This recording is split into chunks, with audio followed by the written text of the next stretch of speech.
Time for us to begin tonight. We are in 1 Corinthians chapter 10. 1 Corinthians chapter 10. And when I made my text bigger, it went backwards. So last week we were getting into this last chapter on the eating foods that have been offered to idols. And so that becomes the basis of chapters 8, 9, and 10, remember. And so this, he uses that word, idol food, and we're going to come across another word, which is kind of like holy food or temple food, we might say. But it's not Paul using it. I think that's an interesting context to how it gets used later in this chapter. Hopefully tonight we'll finish with chapter 10, but we ended last week talking about in verses 6 through 10, or 6 through 9, or 10 is right. There are four things that the Israelites did, and he's warning them to be careful of these things. And so at the very outset of 10, you have the crossing of the Red Sea, the wandering in the wilderness, and now you have them, because of their sin, for example, in verse 7, do not be idolaters as some of them were.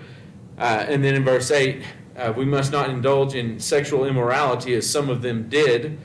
And 23,000 fell in a single day. We must not put Christ to the test as some of them did and were destroyed by the serpents, nor grumble as some of them did. And so you see this repetition of that phrase, as some of them did, 3 times, and then a cognate of that, as some of them were, in the first one, verse 7.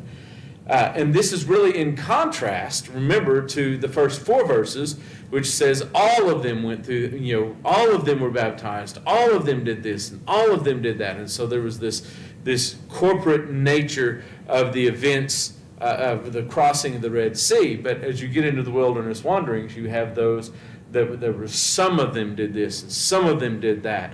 And so the picture is that even though we are part of a community, a corporate community, we still have individual ideas and individual abilities and things. And so we left off last week in verse 8 talking about the sin of the sexual immorality, or the porneia, that some of them did, and not to indulge in those things. Remember, the picture, or at least if we go to Psalm 106, which we're going to do in just a minute here,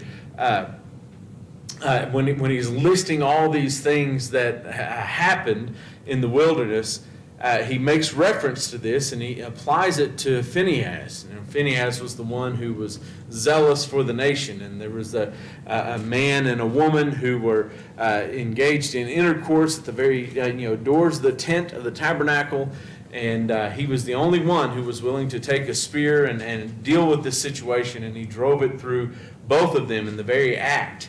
And it says that he saved the nation of Israel. He saved the people by that zealous act. Now we look at that and we're just horrified. Horrified, first of all, that a man and woman would do that in public, right in front of the doors to the tabernacle. But we're almost as much horrified by Phinehas, who would take it upon himself to just go and execute them. And yet, by that execution, he saved the nation. Kind of tells us that sometimes our sensibilities are a bit skewed at times, doesn't it? But here's an interesting thing. He says that some of them fell in a single day, that there were about 23,000 that fell. Now, the problem is when we actually go to the text in Numbers 25 and verse 9, it says that 24,000 fell.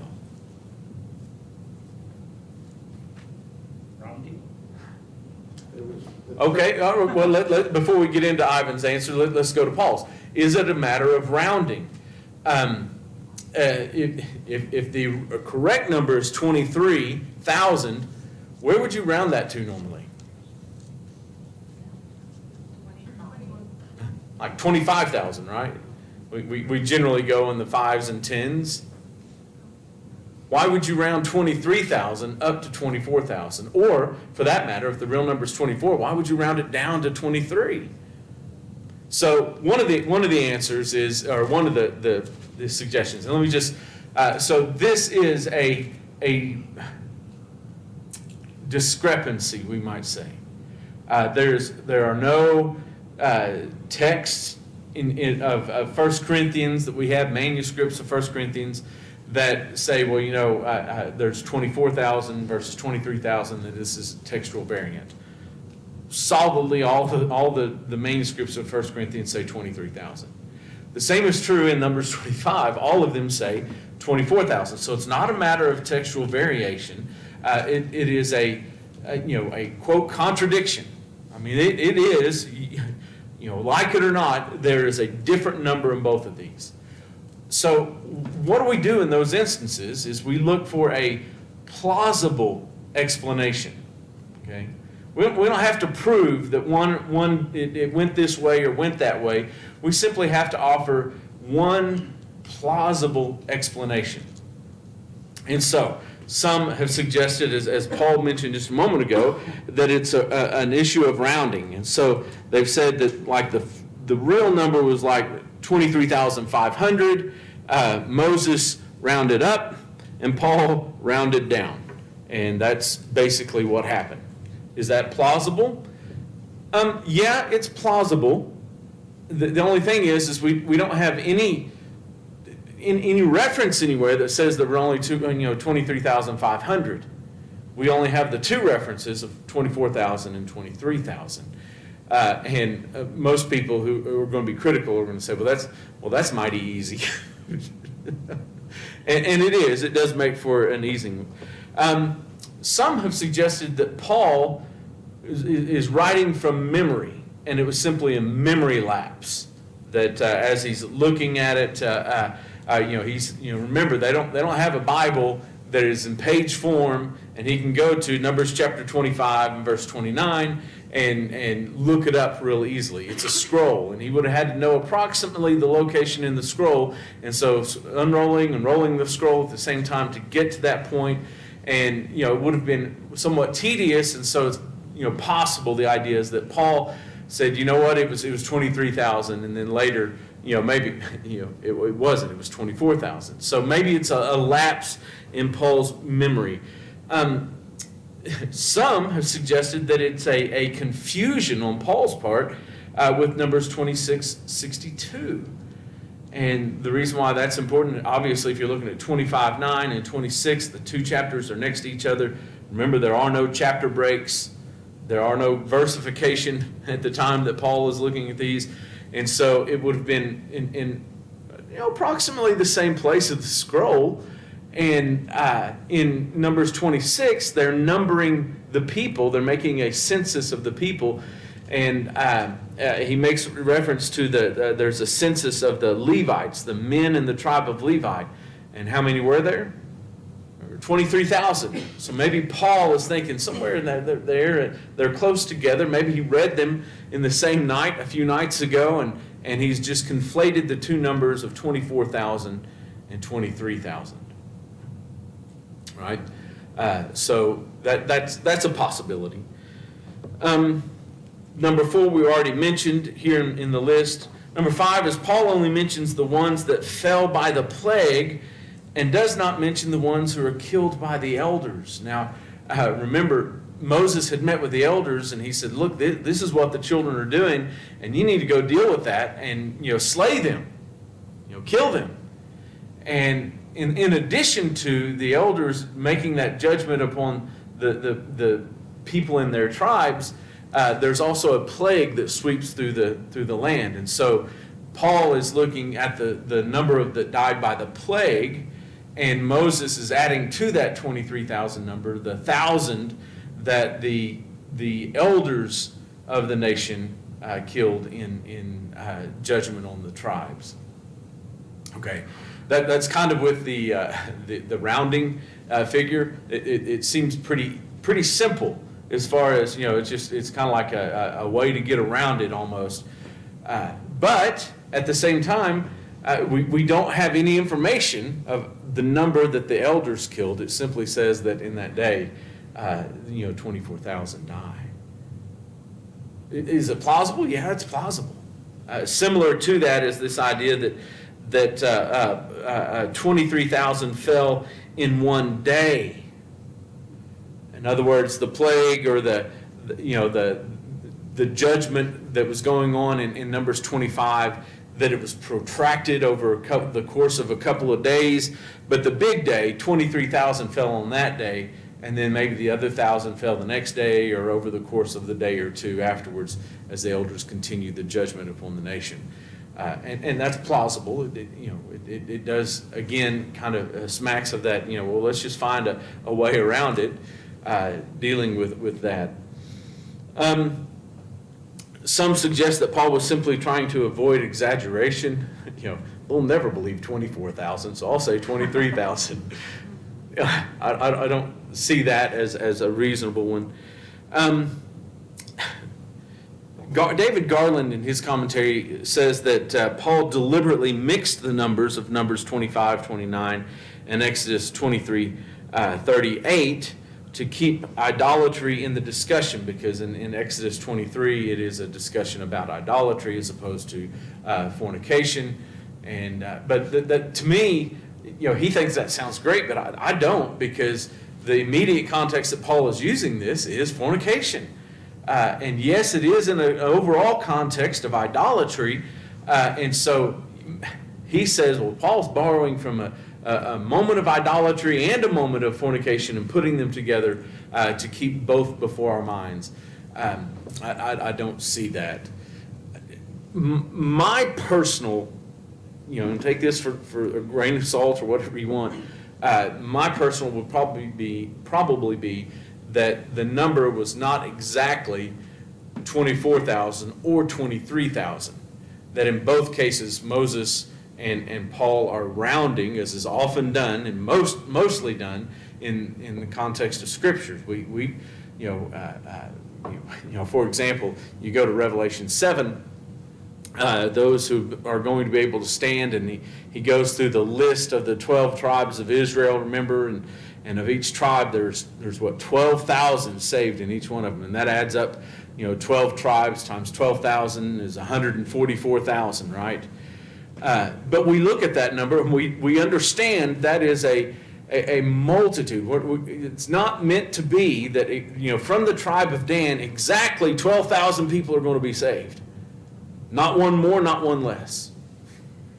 Of course, we look at that and we say, well, that's symbolic. Well, we go back into the Old Testament, go into New Testament numbers. On that day, of the day of Pentecost, how many were added to them? 3,000. Are we to believe that it is just 3,000? That it wasn't 3,001 or 2,999? And then later, in chapter 4, 2 chapters later, exactly 1,000 more people are added so that the church numbers 4,000? No, we understand those to be rounded numbers. And why do we round numbers? Well, they're easier to figure with, number one, from our modern perspective, but they also tend to be easier to remember. Isn't it much easier to remember 3,000 than 3,126? Or 4,000? Paula? Some of the possible explanations given by Mr. Garland, I find them frightening, because if you say a lapse of memory on Paul's part, if that possibility holds any water, then I thought that the Bible was perfect, and that means that maybe Paul had lapses at other times.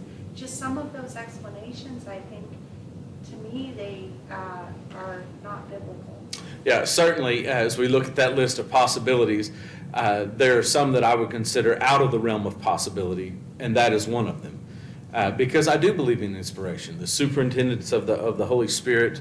I don't think Paul is just going from memory and got it wrong. I don't think that Paul is conflating numbers, or just because Numbers 25 and Numbers 26 are in proximity to one another in the scroll, that he's thinking that he's remembering that's the number that fell, but in reality he's remembering the number of Levites that were taken in the census.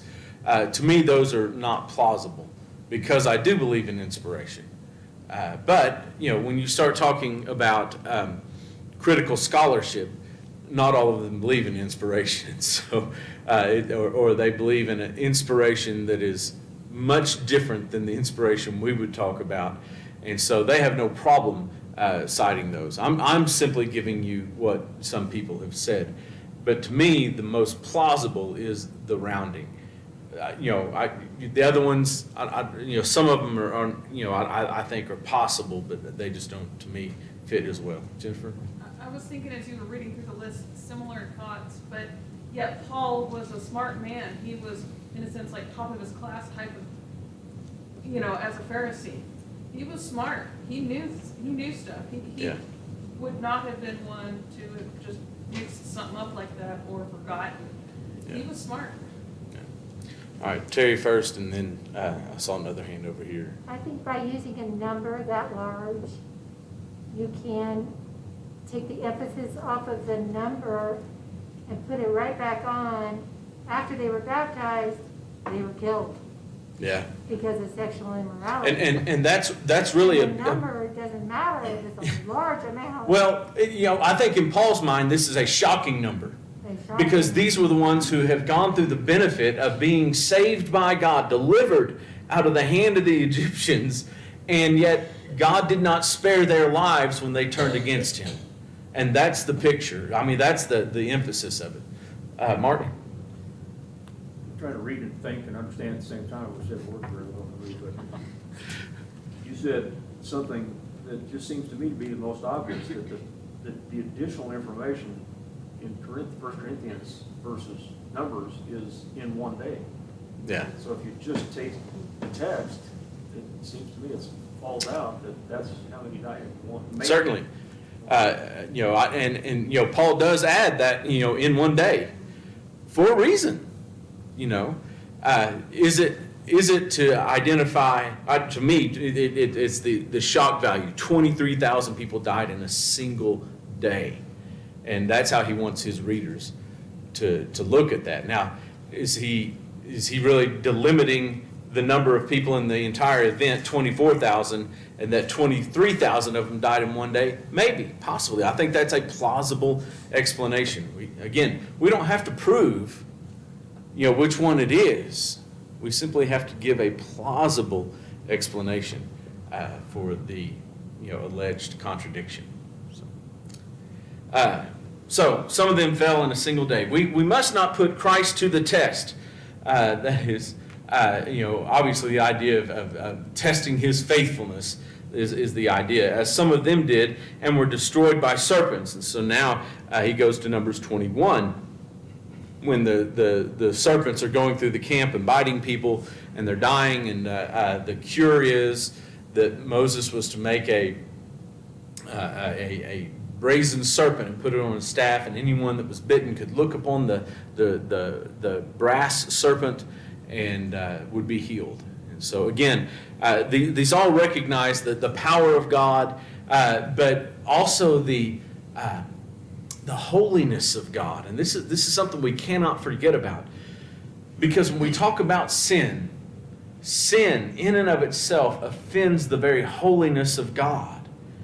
And the righteous and settled response to man's sin is God's wrath.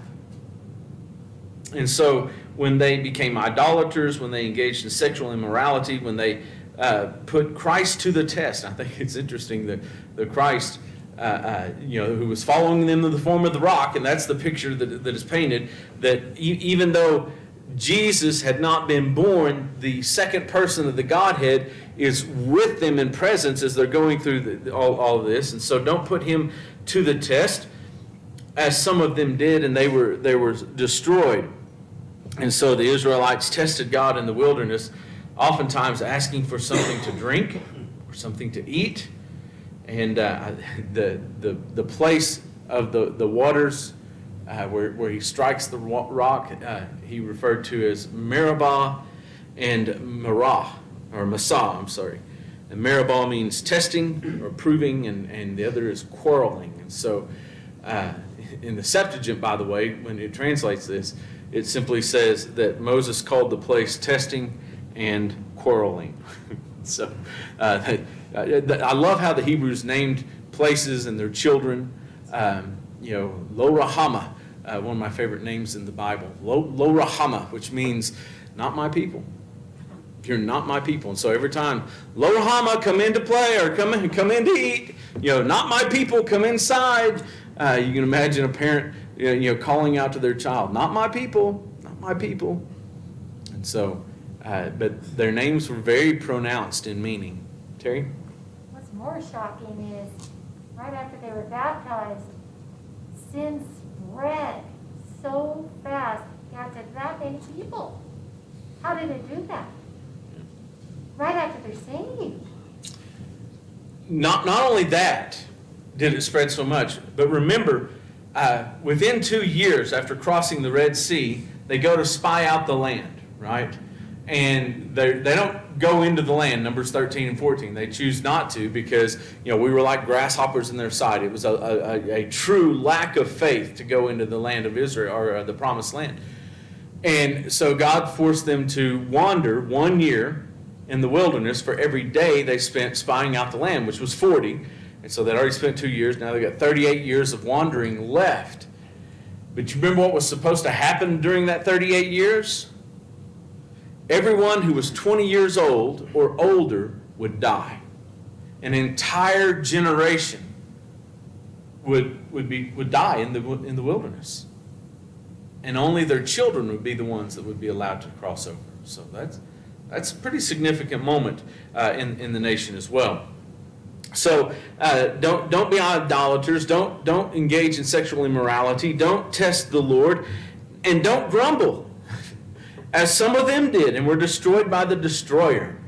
And so God oftentimes would remind them, these 10 times I've dealt with this grumbling people. You murmur and complain, and I like going back and reading in Numbers, especially how often they go a little ways and they say, "Oh, Moses, did you bring us out here because there weren't enough graves in Egypt?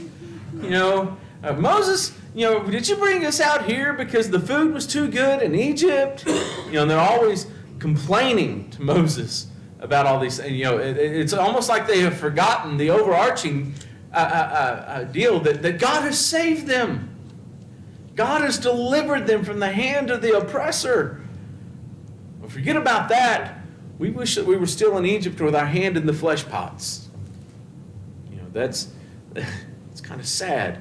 But don't we sometimes fall into that? In our world today, it's like we overlook the great blessings of God, and we focus on the stubbed toe, or we focus on the small, little, minor things, and we miss the overarching truth about God, or something, maybe not even about God, but about different things in our society. Some of them were destroyed by the destroyer. Who's the destroyer? That's the angel of death, I believe. Okay, the angel of death. Probably, so there's several instances in the Bible where God punishes people by death, and so the idea is that this is going to be the angel of death, as Paul said.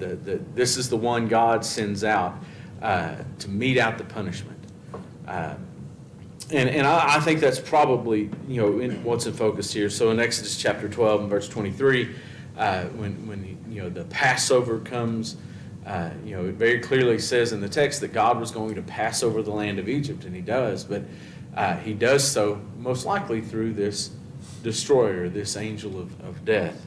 And so we see these different instances where that happens. So it's the angel who's carrying out divine punishment, we might say. Jennifer, do you have a comment? about, let's see, I'm trying to remember now, before you brought up the destruction.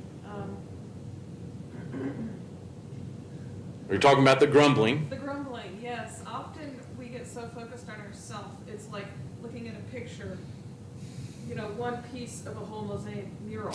Yeah.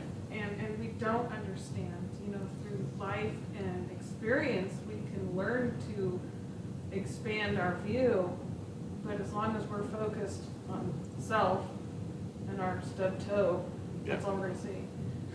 Yeah, and we're living in a culture right now that is celebrating the individual to such a degree that it's almost like culture has forgotten that we're made up of a community. And we need the community, right? So, not that I want to get into a cultural analysis of what's happening in our society, but I'm going to for just a moment. So let me get on my soapbox. Recently, a website has been launched called Who Not When. I think that's it. .com. And it is a website that is trying to push for and accumulate followers to support abortion at any time in a pregnancy. Okay?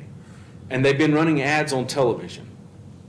And what's interesting here is these vile commercials, and this is just regular television. We're not talking about, you know, MTV, risque television. We're talking about normal television. Okay, these ads are being run about, one of them shows a family who she finds out she's pregnant, but they're also looking at buying a new home, and they decide that it's not a good time for them to have another child. So she goes to the clinic to get an abortion, except she's missed the cutoff for the free abortion that you will pay for with your taxpayer money. And so she is able to go into across state lines to get to another clinic where that state allows for funding at a later date. And so that's why it took her so long to get to the point of her abortion. And she went ahead and went through with the abortion, and they were able to buy the home, and then the ending shots are the happy family playing with what kids they have left. Thankfully, they don't cost too much too, but what kids they have left in their new home, because that's okay. That is a sick idea, because it's all about me. It's about the individual. It's about what was right for me, or in her case, she at least broadens it to her family, but it's still not what's right for my child. It's best for my child to die in order for me to get my way. Okay, so there's one instance. Well, let me add this addendum to that. Abortion is the most selfish thing that a person can do. Period. It doesn't matter if it's the woman or the man that is pushing for it. It is selfishness to the highest degree. Because you're putting the value of your comfort or your preferences above the life of another person. And if we're willing to do that with the child in the womb, what happens if you give birth to that child, think, I'm going to raise this child, and month 3 hits and it's just too hard. I'm not getting enough sleep. I'm not getting, could they not passively treat that child as, those who are, live birth abortions? You've heard of that, live birth abortions, when someone is getting an abortion, but it's botched, the child is born alive, and so they just leave the child in a room unattended until it starves to death or dies of exposure. Okay? Why couldn't we do that 3 months later? What's stopping us as a society from deciding that you can do that? Peter Singer, who was a bioethicist, one of the Ivy Leagues, I kind of think it was Harvard, but I'm not sure. This has probably been close to 15, maybe even 20 years ago. cited that the Romans would watch a child in its first year, and any time between birth and the first year, if the child wasn't measuring up, then they would put the child to death. And he was advocating that there would be nothing wrong with our society if we chose to monitor a baby's health and life in the first year, and up to that first year, be able to terminate that child's life. And we're talking birth to year 1, terminate that child's life. And people were appalled. But my question would be, is, what's so magical about year 1? Why not when they're 2? Why not when they're 3 or 4 or 5? What's the magic of year 1? You see how far, when we turn our back on God, how far we can fall and how quickly we can fall.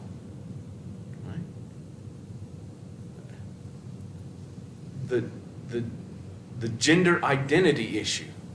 You want to talk about selfishness? It's all about me. The gender identity issue. Don't listen to the science here. We're told to listen to the science and everything else, but not here. Because if you listen to the science here, what science has told us is that you're either born a male or a female. And if you have gender dysphoria, which, listen, I'm not going to tell you that a teenage boy that feels like he's a girl doesn't feel that way. I'm not in his head. I don't know what his feelings are. But over a decade ago, that was considered a mental disorder. But we can't call it that now. Now we have to celebrate that.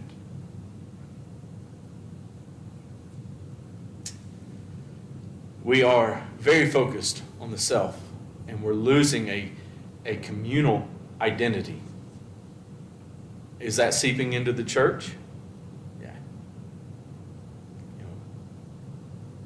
We are a selfish culture, and in some places it's producing a selfish church. Ivan, I'm not going to finish chapter 10 tonight. I apologize. Terry. And also, not only are they forgetting about everything but themselves, they're forgetting about God. He says, don't murder. That's one of those commandments.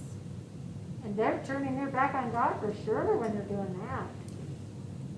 Can they ever be brought back? Well, apparently they're going to get killed. According to that. Yeah. They're going to be killed once they do something bad. So it's a serious thing to do this. They met with the destroyer. Did you have your? Go ahead and finish. Oh no, go ahead. I was just gonna say, when I was younger, you'd learn about the Inca and the Mayan civilizations and how they had child sacrifices. And everybody thought that was just barbaric and uncivilized, that these ancient civilizations could just do such a thing.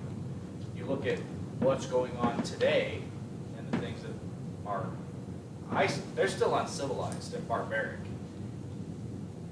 But it's okay because we're trying to justify by saying it's not this or it's not that, or you try to con your way into being okay about doing something. Of course, there's the other side of this issue too, is not killing them when they're born and young. Let's kill them when they're old. As they get old and inconvenient to the rest of the family, it's just honorable to take the exit ramp. Yeah, because it's about the same time you had the Dr. Kevorkian stuff going Yeah. on too. So Yeah. yeah. All right, Jennifer. And yet, why do we charge people with war crimes for doing that to people? We probably don't do that much anymore, but it's a good question. Where's our consistency, Ivan? I've heard an argument, like you saying, why not do and so forth. Where under the Mosaic law, a parent could take a child's life because they were rebellious. Absolutely. But there was a reason for that, and there's no reason. Right. Because the rebellious child was an affront to the holiness of God. and to allow them to continue in their rebellion against a parent was to prefer the child over God's holiness. I think, we generally don't even think about God's holiness. And so that to us just seems out of kilter. How would I put now we're not talking about a 4-year-old that doesn't listen to mom and daddy when they say, go brush your teeth. I mean, that's not rebellion. We're talking about, this child who's of age, the ability to know and understand and make a choice not to disobey, but we're talking outright of rebellion against God and against their parents. Against their parents, which is a rebellion against God, I should say. Paul? All of these, getting back to the text, the next sentence, now these things happen to them as an example, but were written down for our instruction. And every one of them was, and I think all of them speak to God's greatness and power. Yes. They all speak to his knowingness, his love of, because 23 were killed, but millions weren't. They must have obeyed. They must have done something to get God's favor. And then, the serpent one, it's also a link to, it's such a strange way to heal somebody. Yeah. That God's instruction should be followed because they don't make sense to us. Looking at a serpent, okay, suddenly I'm healed. Why not, take 2 leaves of this and call me in the morning type of thing? Yeah. It's just God's way of telling us, listen, and it works. Yeah. And it's just it's part of the instruction. And what's interesting too, and I'll get to you in just a second, Terry, I believe it's in John 3, when Jesus makes the declaration, when I be lifted up, will draw them in. And so, and he builds that right on top of the Numbers 21, the serpent. And he's saying, when that serpent is raised and you look to him, you can be saved. And now he's saying here that, or in John, Jesus say, when I'm lifted up, people can look to me and also be saved. And so here, the same idea, God's healing or God's salvation is at his turn, not ours. And so in this case, if he chooses that whoever looks at the serpent lives, then that's who lives. And it's not up to us to judge whether that's right or wrong in God. God is the one with the power. Terry? I think when they were obedient was when they were under oppression. They turned to God whenever they did not get their independence. They never got that feeling of independence, so they turned to God every time during their oppression. But then when they were out in the wilderness, they thought, wow, we're free from that oppression. How do we live? What do? We do exactly what the Egyptians taught us how to do, what they did to enjoy life. Yeah. That's what got them into trouble. They learned from those Egyptians. Well, not just the Egyptians, but I think in large part, they're just doing what they feel is right. Later in the book of Judges, there was no king in Israel, and everyone did that which was right in their own eyes, right? Judges 17 verse 6. And so I think when left to ourselves, or when we deny the Word of God or turn away from the Word of God, then we are left to say, okay, now, if God is not going to be our standard of right and wrong, our standard of morality, then what do? Well, we get together, either as a collective or as individuals, and we decide what's right and wrong. And anytime we do that, Proverbs 14:12, there's a way that seems right unto a man, but the end thereof is destruction or death. And so I don't know that it was, I'm sure there was still some lingering Egyptian influence on them, but I think the bigger thing was just their personal identity, what they wanted, their own lust, and that's what guided them in what was right and what was wrong. All right, so let's at least try to get through the end of 13 here. Now these things happened to them as an example, as Paul mentioned, I read a moment ago, that those things in the nation of Israel, it wasn't just about what happened to them in that moment, but those things are recorded for us for our instructions. They're written down for us. In other words, God wasn't just writing a history book or good bedtime stories. He's wanting us to learn the lesson that they didn't learn, we might say. And so they're written down for our instruction, on whom the end of the ages has come. The end of the Mosaic age has come, And here we stand now in the new age, the Christian era, the dawn of Christ. And so, that's where we stand. Now, if they were following a veiled Christ, they didn't see Christ as the rock, but he was there, right? And they were not spared when they tested him. Could we possibly hope to come out unscathed when Christ has been revealed to us in this last age? We know Christ. He's not veiled to us. And how can we deny that and not fall? And so he says, therefore, let anyone who thinks that he stands take heed lest he fall. So if you think that there's nothing you need to worry about. Now, what were they standing on? They were standing on this misinformed idea that since idols have no real meaning, therefore it was okay for me to eat food that has been offered to idols. And if that's where you think you stand, take heed, because you're going to fall. No temptation has overtaken you that is not common to man. What temptations? I know he's very generic here, but in our context, remember, they're concerned about how people will treat them. Oh, if I don't eat the meat, then my best friend may cut me off and no longer be my best friend. Or if I go over to the boss's house and his wife cooks dinner and it's something that might defile me, then if I don't eat, I could lose my job. Right? Whatever you want to, however you want to feel that out. Now he's saying, look, there's no temptation that is overtaking you. None of those things is singular to you. In other words, everyone faces those kind of decisions. It's common to man. But God is faithful, and he will not let you be tempted beyond your ability, but with temptation, he will also provide the way of escape that you may be able to endure it. Now, I had a lot of stuff that I want to talk about here, but I want to get that last phrase in here.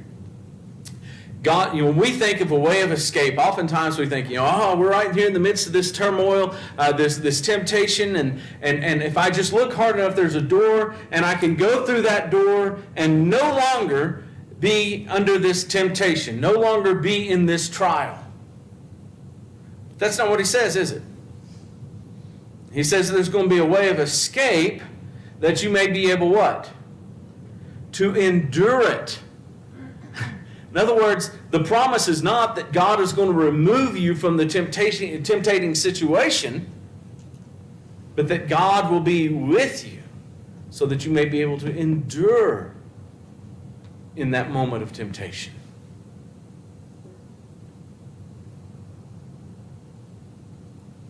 And we'll have to stop there. I realize, we got a minute. We could go into 14, but we won't.